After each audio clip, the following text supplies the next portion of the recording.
السلام علیکم دوستو، کیا حال ہے؟ میں امید کرتا ہوں کہ آپ سب خیریت سے ہوں گے۔ دوستو، آج میں آپ کے لیے ایک پری کو حاضر کرنے والا عمل لایا ہوں جو کہ بہت ہی آسان عمل ہے۔ آپ اس عمل کو کر کے ایک پری کو حاضر کر سکتے ہیں جو کہ بہت ہی خوبصورت طاقتور پری ہوگی۔ آپ اس عمل کو کر کے اپنی دنیا کے ہر جائز ناجائز کام حل کر سکتے ہیں۔ ہر مشکل سے مشکل ترین کام، جو بھی بڑی سے بڑی مصیبت ہو، آپ اس کو بتائیں گے، یہ آپ کو کر کے دے گی۔ اس عمل کو ہر مذہب کا بندہ کر سکتا ہے، مرد بھی کر سکتا ہے، عورت بھی کر سکتی ہے۔ اس عمل کو ہندو بھی کر سکتا ہے، اس عمل کو مسلم بھی کر سکتا ہے، اس عمل کو کسی بھی مذہب سے تعلق رکھنے والا بندہ کر سکتا ہے۔ اس عمل میں مذہب کی کوئی قید نہیں ہے، مگر میرے بتائے ہوئے طریقے پہ کریں گے تو انشاءاللہ آپ کو کامیابی ضرور ملے گی، 1000% گارنٹی کے ساتھ ملے گی۔ میرے بتائے ہوئے طریقے پہ کرنا ہے۔ اب اس عمل کو کرنا کیسے ہے وہ میں آپ کو بتا دیتا ہوں، تاکہ آپ عمل اچھے طریقے سے کریں گے۔ جو طریقہ کار بتایا ہوا ہوگا اسی طریقے سے کریں گے تو پھر انشاءاللہ کامیابی آپ کے قدم چومے گی۔ بنا وقت ضائع کیے چلتے ہیں، آپ کو عمل بتاتے ہیں۔ عمل بہت ہی آسان ہے۔ عمل کو کرنے سے پہلے جو سب سے پہلا کام ہوتا ہے وہ ہوتا ہے اجازت لینا، اور اجازت لینا ایسے ضروری ہوتا ہے کہ جیسے آپ ایک نیو گاڑی لیتے ہیں، اب اس میں آپ چابی لگائیں گے تو وہ سٹارٹ ہوگی۔ تو عملیات بھی ایسے ہی ہے، جب تک آپ اجازت نہیں لیں گے تب تک آپ کو کامیابی نہیں ملے گی۔ اجازت لازمی لینی ہے، اور اجازت کے بعد جو طریقہ کار ویڈیو میں بتایا جاتا ہے، عمل میں بتایا جاتا ہے، اسی طریقے سے آپ اس عمل کو کریں گے تو پھر حاضری ضرور ہوگی۔ تو عمل ضائع نہیں کرتے، چلتے ہیں، آپ کو عمل کا طریقہ کار سکھاتے ہیں۔ طریقہ بہت ہی آسان ہے۔ اس عمل کو آپ دن میں بھی کر سکتے ہیں، اس عمل کو آپ رات میں بھی کر سکتے ہیں۔ اس میں دن وار اور چاند کی تاریخ کا ایسا کوئی لحاظ نہیں ہے، کسی بھی دن وار اور چاند کی تاریخ کو کر سکتے ہیں، اور اس عمل کو کسی بھی وقت کر سکتے ہیں۔ جو لوگ ڈرتے ہیں اس عمل کو رات کو کرنے سے، وہ اس عمل کو دن میں بھی کر سکتے ہیں۔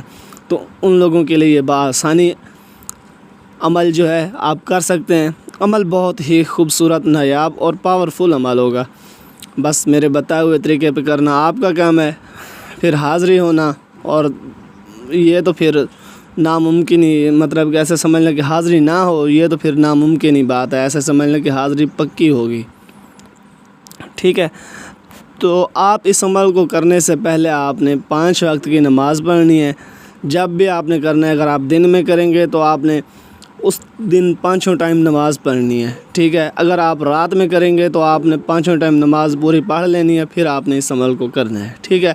تو جیسے ہی آپ نماز پڑھنی ہے، آپ نے ساری اللہ پاک سے گناہوں کی معافی مانگنی ہے، کیونکہ یہ نورانی پری ہے، بہت ہی طاقتور پری ہے۔ تو جیسے ہی آپ یہ عمل کرنے کے لیے جائے نماز بچھا کے، آپ نے مشرق کی طرف منہ نہیں کرنا، مغرب کی طرف آپ نے منہ کرنا ہے، ٹھیک ہے۔ مغرب کی طرف آپ نے منہ کر کے اس عمل کو کرنا ہے۔ تو آپ نے پڑھنا کیا ہے؟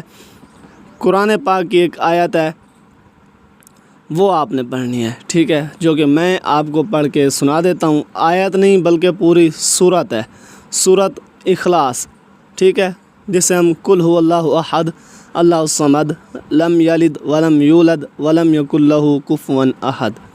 جس بندے کو بھی یہ سورت آتی ہے وہ اس سورت کو 786 بار پڑھے گا۔ صرف ایک دن کا عمل ہے، اور اس عمل میں کسی بھی چیز کی ضرورت نہیں ہے، باطنی نظر کی ضرورت نہیں ہے۔ لوح تسخیر آپ کے پاس ہے تو بہترین ہے، اگر آپ کے پاس نہیں ہے تو پھر آپ لوح تسخیر بنوا لیں، ورنہ ضرورت کسی بھی چیز کی نہیں ہے۔ لوح تسخیر آپ کو نقصان سے بچاتا ہے، بس آپ کو کوئی نقصان وغیرہ نہ ہو۔ آپ کے پاس اگر لوح تسخیر ہے تو پھر آپ کو کوئی نقصان کی کوئی پریشانی نہیں ہوگی، ٹھیک ہے۔ تو جیسے ہی آپ 786 بار سورت اخلاص پڑھیں گے تو آپ کے سامنے ایک نورانی پری حاضر ہو جائے گی، آپ سے آگے پوچھے گی کہ آپ نے مجھے کیوں بلایا ہے، آپ مجھ سے کیا چاہتے ہیں؟ تو آپ نے کہنا ہے میں چاہتا ہوں تم مجھ سے دوستی کرو اور میرے دنیا کے ہر جائز ناجائز کام کر دیا کرو۔ اور یاد رہے، یہ آپ کو ہر جائز ناجائز کام کر کے دے گی، لیکن اس کا جو گناہ ثواب ہوگا وہ آپ کے سر پہ ہوگا۔ کوشش کریں گے آپ جائز کام لیں، ورنہ آپ اس سے آپ ناجائز کام لے سکتے ہیں، یہ کر دے گی، لیکن اس کا گناہ ثواب آپ کے ذمہ ہوگا، آپ کے کھاتے میں لکھا جائے گا، ٹھیک ہے۔ تو آپ اس سے جیسے کام لیں گے یہ آپ سے ویسے ہی کر کے دے گی، اس کی کوئی شرط نہیں ہوگی، بس آپ نے جو بھی کام کرنا ہے غریبوں کی آپ نے مدد لازمی کرنی ہے۔ تو ہے نا پھر کمال کا عمل۔ آپ اس عمل کو جب کریں گے تو بتانا کسی کو نہیں ہے، رازداری میں کرنا ہے۔ اگر آپ بتائیں گے تو آپ کا عمل ضائع ہو جائے گا، آپ کو حاضری نہیں ہوگی، رازداری میں کرنا ہے۔ تو عمل بہت ہی آسان ہے، تو جو میں نے طریقہ کار بتایا ہے اس طریقے سے آپ کو عمل کرنا ہے تو آپ کو حاضری لازمی ہوگی۔ تو اس عمل کو بہت ہی رازداری میں رکھنا ہے۔ بس میں آپ کو بار بار یہی بتاؤں گا، اگر آپ یہ عمل خود کر سکتے ہیں تو آپ خود کریں، اگر آپ خود نہیں کر سکتے تو آپ اس عمل کی ٹرانسفری ہم سے بھی لے سکتے ہیں۔ میں امید کرتا ہوں میں نے آپ کو ہر بات سمجھا دیا ہے جو اس عمل میں ضروری ہے۔ اگر پھر بھی کسی بات کی سمجھ نہ آئی ہو تو میرا واٹس ایپ نمبر دیا گیا ہے، آپ اس نمبر پر رابطہ کر کے آپ ہم سے رہنمائی کے ساتھ یہ عمل کر سکتے ہیں۔ ملتے ہیں پھر نئی ویڈیو میں، آج کے لیے بس اتنا ہی تھا۔ اوکے، اللہ حافظ۔